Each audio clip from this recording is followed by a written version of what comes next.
అనగనగా ఒక పెద్ద నది. ఆ నది ఒడ్డున ఒక ముసలి ఉండేది. ఆ నది దగ్గరే ఒక మధురమైన పండ్లతో ఉన్న యాపిల్ చెట్టు ఉండేది.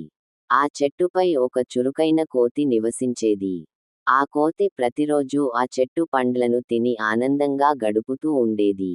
ఒకరోజు ముసలి అక్కడికి వచ్చింది. ముసలిని చూసి కోతికి దయ కలిగింది. అది ముసలికి పండ్లు ఇచ్చింది.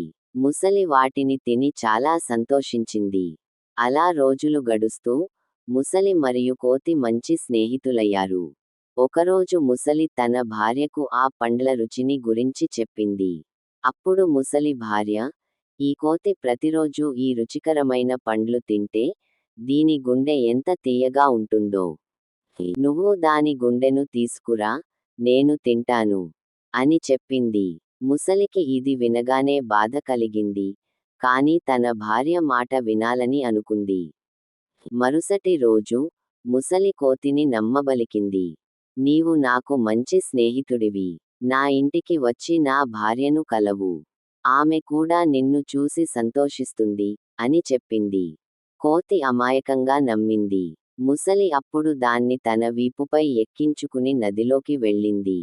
కొంత దూరం వెళ్ళాక, ముసలి కోతికి అసలు కారణం చెప్పింది.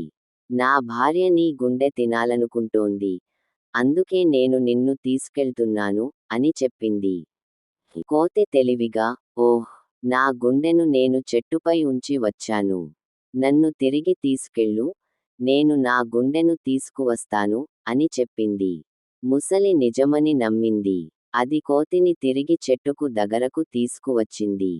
చెట్టుపైకి ఎగిరిన కోతి, నిజమైన మిత్రుడు ఇలాంటివి చేయడు. నువ్వు నాకు మిత్రుడు కాదని నాకు ఇప్పుడు అర్థమైంది అని చెప్పింది. ఈ కథలోని నీతి, మేధస్సుతో ఎలాంటి సంకటాన్ని అయినా దాటవచ్చు. సో ఫ్రెండ్స్, మిస్ అవ్వకండి.